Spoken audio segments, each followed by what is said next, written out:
Hoje a minha convidada aqui no Momento Lead é Emanuele Solion. Ela que é uma das fundadoras da VBR Brasil. Tudo bem, Manu? Tudo bem, Elô. A VBR tem um trabalho que começou aqui em Curitiba, mas acabou ganhando extensão em todo o país, que é ajudar as empresas a se organizarem para que elas realmente foquem no seu negócio e prosperem. É isso que vocês fazem? Sim, é o serviço de retaguarda da empresa. É como se fosse num restaurante, você que pede para olhar a cozinha. Então, a gente vai cuidar desde os processos, a contabilidade, os controles internos, até a preparação, né, para uma venda, possível venda da empresa, uma fusão, uma aquisição. E o que a gente vê geralmente é que as empresas, principalmente as empresas familiares, as empresas de dono, são empresas que muitas vezes começam muito pequenas e vão crescendo ao longo do tempo. Com esse crescimento, muitas vezes acabam atropelando alguns processos e não cuidando desse back-office. E vocês veem principalmente isso nas empresas familiares, essa necessidade de um grau de maturidade, a empresa passar a ter uma consultoria estratégica que olhe esse back-office para que o empreendedor, o dono do negócio, foque na expansão desse negócio? Não só nas familiares, né? Mas as empresas que têm esse histórico, né, começam muito pequena, às vezes é um dono, dois donos ou uma família, e vai aumentando, crescendo funcionários, crescendo áreas, expandindo mercados, elas acabam sofrendo de dor do crescimento, que a gente chama, que pode ser falha de controle, principalmente porque antes o dono cuidava de várias áreas, o diretor cuidava de várias áreas, ele começa a ter que delegar, e muitas vezes acaba se perdendo. Ou seja, a contabilidade já não reflete a informação, ele acaba tendo um sistema, dois sistemas, três sistemas, e aí acaba se perdendo nas informações. Aí quando você vai chegar na empresa, você vai olhar assim, mas o que dá mais lucro na empresa? Muitos empresários nem sabem, porque ele está tão apurado com o dia a dia e com as falhas nesses controles que ele não sabe ver o futuro, ele só sabe onde dói. E muitas vezes a dor é dor de falta de caixa, dor de desconfiança de algum funcionário, insegurança em relação a algum processo, se está sendo feito da melhor forma. E também, assim, não tenho tempo nem para tirar férias. Uhum. E essa falta de tempo, né, até para tirar férias, muitas vezes até a gente teve recentemente um conteúdo no Lead, onde o nosso palestrante falou sobre isso, né? Muitas vezes você está dentro da floresta, você não vê os macacos, você tem que sair para você enxergar os problemas e as oportunidades que você tem dentro do negócio. Vocês veem muito isso quando o empreendedor está muito dentro do negócio, muito vivendo a dor do negócio, ele esquece de olhar para fora e ver que tem oportunidades, que tem desafios que ele pode superar dentro da própria equipe. Vocês veem isso no dia a dia da consultoria? Isso é muito claro. Às vezes a relação do empresário com a sua empresa é uma relação de pai para filho, né? Ou de mãe para filho. Então, se você chega e identifica algum problema, ele é reativo, como se você estivesse chamando o filho dele de feio. Atenção, né? Mas a hora que você consegue tirar ele um pouco do negócio, nem que seja para uma reunião até fora do ambiente da empresa, ele consegue perceber algumas melhorias.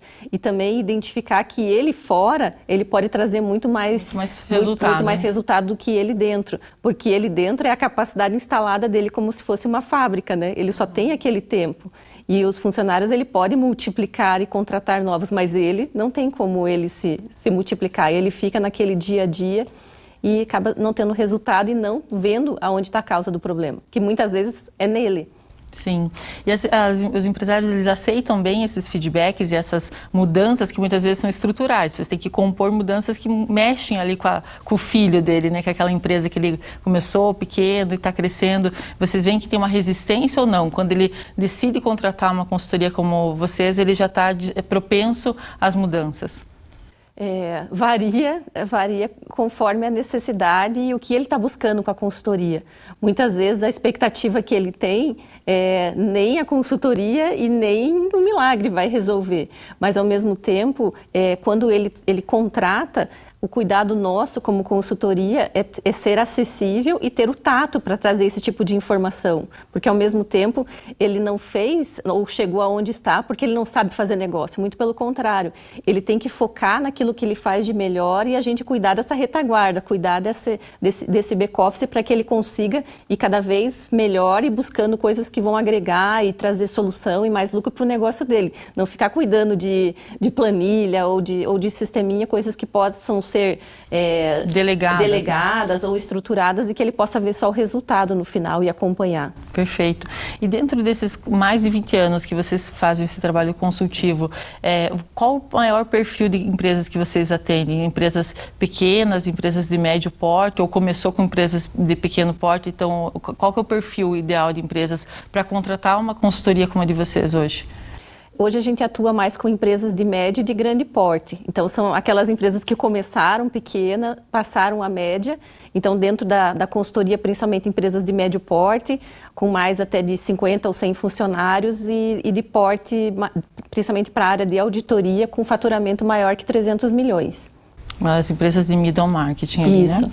E quando vocês entram fazendo esse trabalho consultivo, primeiro vocês fazem um diagnóstico da operação e aí vocês vão identificando que áreas, né? Se é na área de controladoria, se é na área de gestão, se é na área de operações, se é RH, vocês vão identificando que áreas são mais sensíveis ou que precisam de mais um tato mais imediato para vocês atingirem resultados mais efetivos, para que esse empreendedor veja resultado e continue o trabalho com vocês?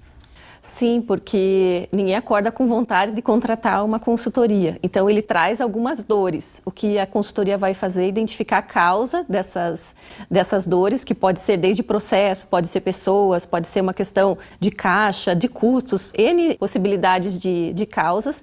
E aí, a gente, em conversa e em acordo com a empresa, vai definir quais são as prioridades, porque a empresa não pode parar para começar um processo de consultoria, ela vai definir quais são as áreas de prioridade. Então, eu quero que comece por essa área. E aí, critérios para definir qual que é essa priorização, que pode ser risco, pode ser caixa, aí depende da urgência da empresa. Aí vocês têm consultores que são especializados em cada uma dessas demandas. Sim. Ou que pode vir de área contábil, ou pode vir de área de processos, ou de recursos humanos, aí conforme a especialidade.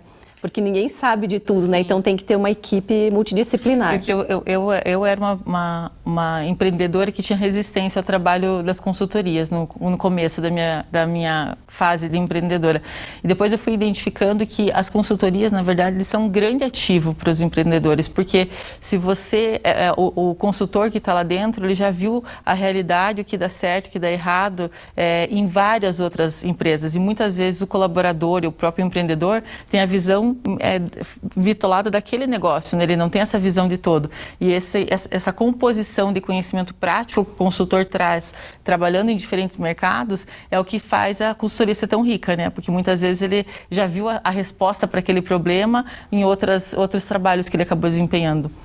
Uma das frases que a gente mais ouve em consultoria, aqui é diferente. Uhum. Então, acho que é até uma forma de proteção, como se o que funciona no mundo inteiro ou as melhores práticas não funcionasse lá. E aí você acaba quebrando esse paradigma, porque o administrativo, o financeiro, a contabilidade não pode mudar tanto de uma empresa para outra. O que vai mudar é o tipo do negócio, mas o controle ele vai ser muito parecido. Então, não tem por que inventar a roda. Você pode partir das melhores práticas e ter um melhor resultado. Perfeito. E mais rápido, né? Perfeito. Manu, e para a gente encerrar, se fosse para você dar algumas dicas preciosas para que esses empreendedores que estão começando ou que estão com essa dor do dono, de às vezes um entrave de crescimento, que dicas você dá para que ele acelere o seu negócio e olhando para dentro da operação? Eu acho que a primeira coisa é se desapegar da vaidade. Eu penso que ele olhe o negócio dele de fora como se ele fosse um cliente dele.